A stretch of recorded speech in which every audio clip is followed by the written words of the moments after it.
Hello everyone. Today we talk about how to fix the app of mini games.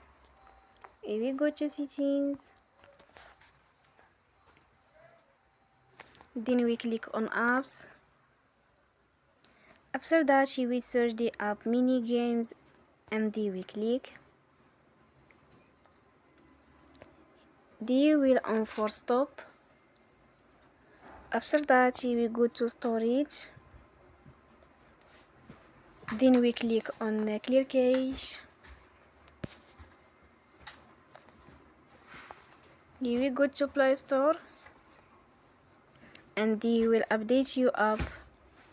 Don't forget to support us by like and subscribe.